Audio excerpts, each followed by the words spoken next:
Assalamualaikum warahmatullahi wabarakatuh.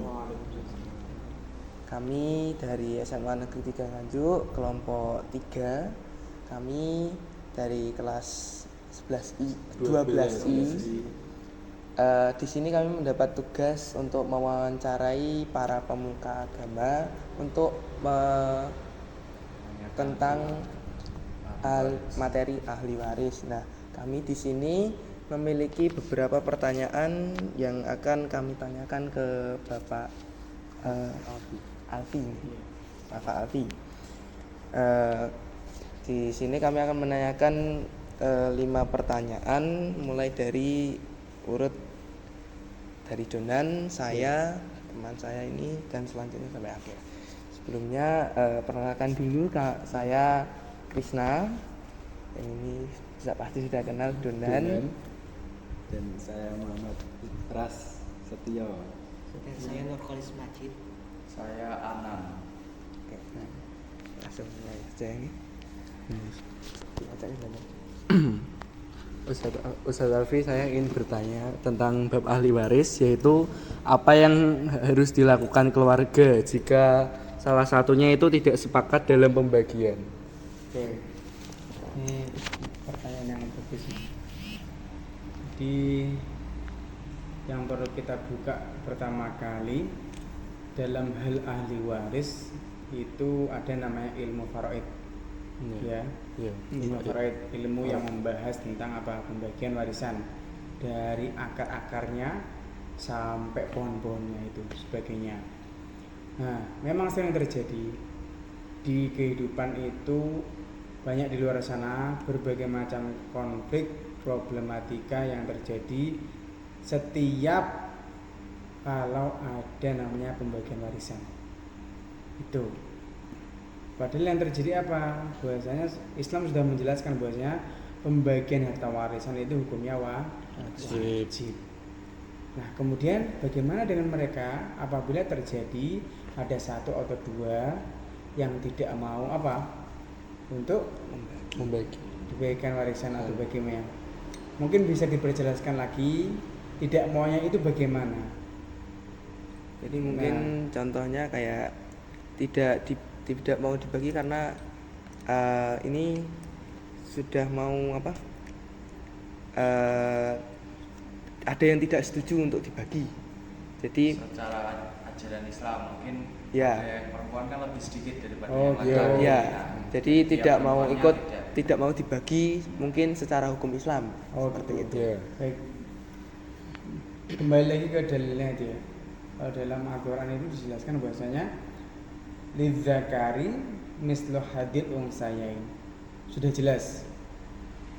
Lidzakari mislu hadil unsayain. Lidzakar bagi seorang anak laki-laki, laki-laki itu bagiannya atau jatahnya adalah mislu hadil unsayain, setara dengan 2 orang perempuan.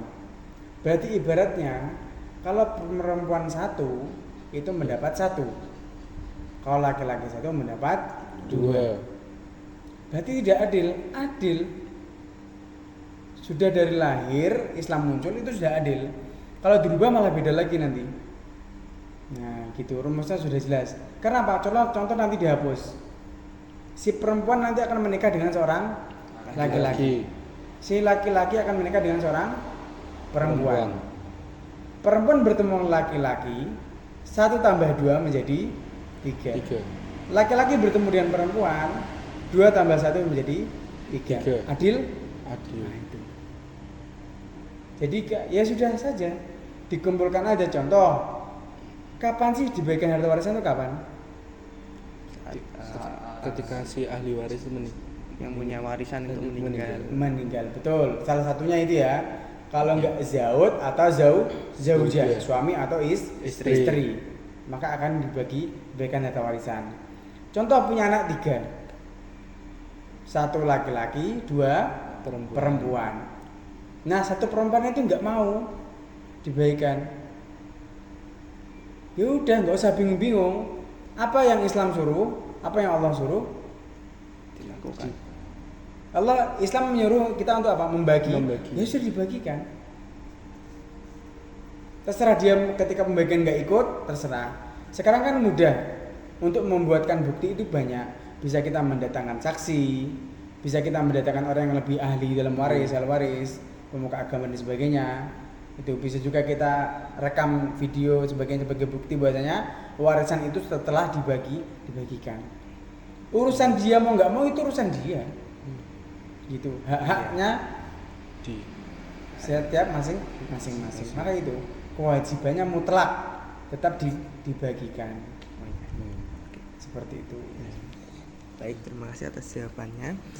Untuk pertanyaan selanjutnya dari saya, bagaimana batasan-batasan dalam membuat wasiat menurut Islam? Apakah ada jenis harta yang tidak boleh diwasiatkan? Oke, baik. Harta itu banyak bentuknya ya. Banyak sekali. Harta yang aktif, yang pasif sebagainya. Ada uang, ada emas, ada mobil, ada properti, rumah, sebagainya, tanah, banyak luas. Apalagi hari ini kita hidup di era digital. Oke, itu banyak sekali. Jadi kalau pertanyaannya adalah ada nggak harta itu yang tidak bisa diwasiatkan? Jawabannya nggak ada. Semua harta yang bernilai ya. Iya. Kalau dulu pakaian itu bernilai. Iya. Kalau dulu apa contohnya yang bernilai itu? Piring, gabah itu bernilai. Sekarang kan enggak. Nah itu. Yang bernilai apa? Yang dia masih bisa digunakan menjadi alat tukar. Tanah bernilai. Rumah bernilai. Pintu kalau itu bernilai maka dia boleh untuk diwasiatkan. Selagi bisa diwariskan maka dia bisa diwasiatkan. Batasannya bagaimana? Nah itu bagusnya Islam itu dia tidak semena-mena. Jadi contoh gini, ada orang dia balas budi, pernah ditolong oleh seseorang, dia ingin membalas budi. Kalau enggak dia pernah atau apa ingin bersedekah lebih, mewasiatkan nanti kalau aku meninggal kasih hartaku sekian untuk membangun masjid. Nanti kalau aku meninggal kasih hartaku sekian untuk si fulan. Itu wasiat. Tapi ada batasannya, ada. Islam itu sudah menjelaskan apa? Maksimal untuk wasiat itu hanyalah 1/3. Tidak boleh lebih. Bagus toh? Coba bayangkan kalau orang kaya raya, kalau Islam tidak membatasi, nangis-nangis itu anak cucunya itu. Seperti itu. Yang terjadi sekarang seperti itu. Nah, maka itu tadi Islam sudah membatasi apa? Batasnya adalah 1/3. Tidak boleh lebih. Kalaupun dia mau wasiatkan karena batasan yang punya waris itu kurang ilmu, dia mewasiatkan setengah harta saya bagikan ke ini, setengah harta warisan saya bagikan untuk membangun masjid. Ini karena keterbatasan ilmu, padahal di Islam sudah jelas 1/3. Nah, maka orang-orang yang ditinggalkan ini ya sudah kembali kepada had. Nah, itu tadi ya batasan-batasan dalam Islam 1/3, ya udah 1/3 yang boleh dipakai seperti itu. Oke. Baik, terima kasih. Terima kasih. Dan selanjutnya saya izin bertanya Ustadz Afi. Bagaimana hukum waris Islam beradaptasi dengan perubahan zaman seperti munculnya konsep harta bersama dalam pernikahan modern dan atau warisan digital? Jadi kayak pernikahannya itu kayak udah ada janji kayak konsep hartamu ya hartaku, nah hartaku juga hartamu gitu loh Pak. Jadi kayak konsepnya itu hartanya itu nggak miliknya masing-masing tapi milik bersama gitu. Oh ya benar. Ya benar. Oke. Ini fenomena yang terjadi sekarang ya. Iya. Tapi mungkin lebih spesifikasinya gini. Lebih spesifiknya gini. Yang terjadi itu seperti ini. Karena berbagai banyak macam problematika yang terjadi di luar sana, iri-irian lah, bahkan sampai saling membunuh. Iya. Tak pateni ae iki ben gak entuk warisan. Wong tuaku tak pateni ben warisane ndang dibagekno. Itu kan mengerikan ya, mengerikan. Maka ada beberapa orang tua atau si yang punya waris itu dia sepakat bahwasanya apa? sebelum meninggal hartanya sudah dibagikan rata. Iya. Sehingga apa? Hukumnya itu bukan pembagian warisan, karena warisan itu terjadi ketika salah satu dari zauj atau zauja meninggal. Nah, itu berarti bukan warisan. Namanya apa? Pembagian apa? Sedekah atau hadiah. Ini yang dijadikan seperti itu. Iya. Terus kemudian bagaimana hukumnya? Jelas ulama itu kan berseberangan semuanya. Nah, dibagi menjadi dua pasti, ada yang setuju, ada yang tidak. Kalau niatnya sebagai akal-akalan, nggak boleh. Akal-akalan tuh gitu, itu namanya akal-akalan, nggak boleh. Seperti itu. Tapi kalau murni menimbang sebagai banyak macam apa ya, pertimbangan sebagainya boleh. Tapi kalau akal-akalan, beniki nggak boleh. Itu tangannya seperti itu. Tapi jelas ulama tadi ada yang membolehkan, ada yang tidak memperbolehkan. Nah, bagaimana itu hukumnya yang terjadi? Kalau sebelum meninggal itu tadi ya, itu bukan harta warisan yang dibagikan, tapi apa? Sedekah oleh orang tua kepada anaknya atau kerabat. Tapi kalau setelah meninggal, nah, bagaimana? Bisa nggak harta itu dibagi rata? Tidak. Nggak bisa. Batasnya tadi, idza kana mislu hadil saya ini. Seperti itu. Nah, tapi gimana? Tapi memang ada contoh nanti seperti ini. Ada yang terjadi. Ada fulan dari anak, ada seseorang itu yang dia itu dermawan. Sehingga apa? Sudah, hartaku tak bagikan ke adikku yang ini. Contoh, beberapa faktor. Contoh kita ambil satu contoh. Karena adiknya yang ini kurang mampu. Kan ada ya, yang ini sukses banget, yang ini kurang sebagainya. Boleh dibagikan, bahkan dibagi rata pun boleh. Kapan? Setelah, contoh nanti meninggal satu orang nih ya, zauj atau zauja meninggal, maka kewajibannya adalah membagikan harta warisan. Berkumpul, contoh bapak meninggal, berkumpul, ibu, ada anak. Oke, berkumpul. Oke, contoh kita ambil dalam satu keluarga, ada ayah, ada ibu. Ayah meninggal, ada ibu ya. Ibu satu perempuan. Kemudian ada anak laki-laki 2. Kemudian ada anak perempuan 1. Bagaimana pembagiannya berapa? Si ibu mendapat berapa? 1. Si ibu mendapat 1/8. Oke? Tidak 1/4. Atau seperempat, bukan setengah. Oke ya, ibu seperti itu. Karena apa? Karena ada anak. Setelah itu yang dibagikan siapa lagi? Anak perempuan dulu. Anak perempuan mendapat berapa? Seperempat.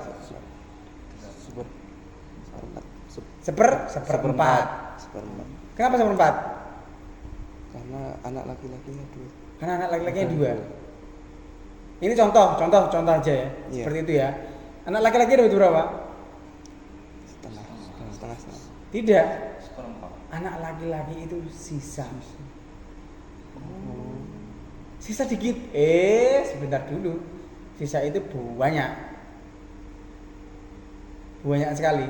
Sisa itu kalau banyak banget, kalau dikit banget, bahkan nggak ada. Seperti itu ya. Kita ambil seperti itu contohnya. Nah, nanti udah, yang penting nanti seperti ini. Semuanya tahu bagiannya masing-masing. Oh, aku mendapat 1/8. Oh, aku mendapat 1/4. Oh, aku mendapat setengah. Oh, bagianku ini jatah sisa. Nah, itu boleh. Ketika semuanya sudah tahu bagiannya masing-masing, 1/4, sekian. Nanti kalau ingin dibagi rata, setelah itu baru dibagi. Yuk kita kumpul lagi. Oke, udah tahu ya semuanya. Kamu bagianmu sekian, kamu sekian. Udah, sekarang bagianku, aku ingin bersedekah untuk kalian. Tak bagikan untuk ini si fulan. Nah, saya bagikan rata boleh. Itu kalau satu orang. Kalau semuanya sepakat, yuk kita bagi rata aja. Boleh. Kapan? Setelah semuanya tahu. Kamu mendapat bagian setengah, kamu 1/4, kamu 1/8. Semuanya sepakat untuk dibagi rata. Oke, sepakat. Tapi kalau ada satu saja yang nggak sepakat, maka batal. Nggak boleh dibagi rata. Seperti itu, batal. Tapi kalau semuanya sepakat, oke, aku dapat seperempat, aku dapat setengah, oke, bagi rata ya, oke, boleh. Setelah semuanya tahu. Selanjutnya saya ingin bertanya Ustaz, apa sajakah yang menjadi penghalang bagi ahli waris untuk mendapatkan harta waris? Oke, ada sebab-sebab mendapat warisan, ada sebab-sebab penghalang warisan. Pertama, sebab-sebab mendapat warisan apa? Anak. Kerabat. Nah, kerabat, saudara. Yang kedua apa? Pernikahan. Pernikahan. Yang ketiga apa? Keturunan. Yang ketiga apa? Keturunan kerabat. Budak atau hamba sahaya yang dimerdekakan. Itu ya. Kemudian apa sebab-sebab seseorang batal atau tidak bisa mendapat warisan? Yang pertama apa? Ada namanya pembunuhan atau perencanaan pembunuhan. Merencanakan pembunuhan, contoh, tak bunuh ini saudaraku yang ini biar aku dapat banyak. Ketika dia ketahuan, batal. Tak bunuh ayahku, tak bunuh biar hartanya yang dibagikan, aku nggak punya uang ya. Ketika ketahuan, batal. Walaupun itu belum terjadi, apalagi sudah terjadi dan ketahuan, nggak boleh. Tidak ada hak dia untuk mendapatkan harta warisan. Yang kedua apa? Kafir atau murtad, keluar dari Islam. Karena apa? Syarat untuk mendapatkan warisan adalah beragama Islam. Yang ketiga apa? Anak di luar nikah atau fitnah dan sebagainya. Ini banyak. Ketiga itu nanti cabangnya banyak. Ada fitnah, ada li'an. Li'an itu apa? Li'an itu seorang suami menfitnah istrinya melakukan perbuatan zina. Atau suami memfitnah istrinya bahwasanya anak yang dikandung adalah bukan hasil dari mereka tapi hasil dari orang lain. Itu yang ketiga cabangnya banyak. Tapi kalau yang dua atas tadi itu mutlak. Ya. Percobaan membunuh, kemudian apa? Kafir atau keluar dari Islam. Itu maka dia tidak bisa mendapatkan warisan. Itu ya. Izin bertanya, mau bertanya terlebih dahulu yang tentang tadi pembagian sebelum meninggal, ada sedekah itu. Iya. Nah, sedekah itu apakah ada pembagiannya Ustaz? Apakah semuanya harta itu boleh disedekahkan sebelum ada yang meninggal terus diwariskan? Itu apakah harus ada sisa untuk diwariskan? Apa semuanya boleh disedekahkan? Kalau masalah sebelum diwariskan, ya terserah. Oh, terserah. Jadi kalau dihabiskan semuanya. Dihabiskan ya nggak apa-apa. Tapi itu tadi, kalau niatnya untuk akal-akalan, ibarat ini kan besar ya kabair ini.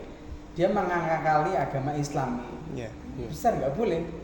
Kalau sebagai akal-akalan, untuk hal bisnis sebagainya nggak boleh. Tapi kalau di atas dasar tadi ya, ya orang kita sehat berpikiran gitu ya. Sekarang mudah kok. Kalau kita bodoh kita bisa mengambil orang yang alim, yang lebih paham tentang hal faraid. Kita ambil, kita undang. Itu boleh kita dudukkan di rumah, itu boleh. Seperti itu. Makanya tadi batasannya tadi, kalau hadiah atau sedekah ya terserah kita mau bagikan berapa aja. Seperti itu. Tapi apakah nanti dijamin akan lebih akur? Nah itu tadi loh. Insya Allah semuanya sudah berpikir sampai sana itu. Baik, izin untuk bertanya pertanyaan terakhir, apakah ada perbedaan pembagian waris jika pewaris meninggal tanpa meninggalkan surat wasiat atau surat pernyataan tertentu? Maksudnya ini kayak dari kalau ada wasiat yang tidak diketahui oleh yang lain gitu, umpama dia yang meninggal itu baru mempunyai wasiat tapi tidak diketahui orang lain, nah itu gimana nanti? Padahal dia sudah berwasiat kalau aku pengen nanti nyumbang ke ini, tapi nggak ada yang mengetahui gitu. Sama sekali. Iya sama sekali kalau dia, tapi ya nggak mungkin juga ya. Nggak mungkin. Iya. harus ada harus orang. ada yang tahu, karena di lapangan itu terjadi loh pasti. Maka himbauan kalau ada yang meninggal pasti apa, bagi sanak saudara, kerabat terdekat, tetangga, siapapun yang punya urusan di masa lampau kepada si mayit, maka segera diurusi kepada pihak yang ditinggalkan. Itu kan himbauan setiap kali ada yang meninggal kan seperti itu ya. Iya. Nah itu tadi, karena apa? Banyak sekali di luar sana seperti itu. Habis meninggal, banyak yang datang. Wah ini diutang nang aku semene.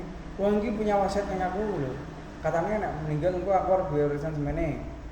Wah ini ya, banyak terjadi seperti itu. Kalau gitu gimana Ustaz? Kalau ternyata enggak tapi Ya sekarang itu tadi buktinya apa? Dasarnya apa? Nah, sekarang kan semuanya kita berdiri di atas hukum ya, landasan hukum semuanya. Itu tadi kembali ke sana aja. Seperti itu. Kalau masalah wasiat atau sebagainya, contoh si mayit punya wasiat tapi nggak ada yang tahu, ya nggak bisa terjadi. Ya, masa mayitnya dihidupkan lagi nih? Udah wasiat terpurah tuh. Iya. Itu kan nggak mungkin. Iya. Itu seperti itu. Tapi konflik itu banyak sekali problematik di luar masalah waris itu seperti itu. Tapi sebenarnya kalau kita asasnya kepada Islam, kepada dalil, itu ya enak-enak aja. Contoh tadi bisa loh harta itu dibagi rata. Iya. Sesimpel itu kan. Kewajibannya Islam apa? Dibagikan, dikasih tahu.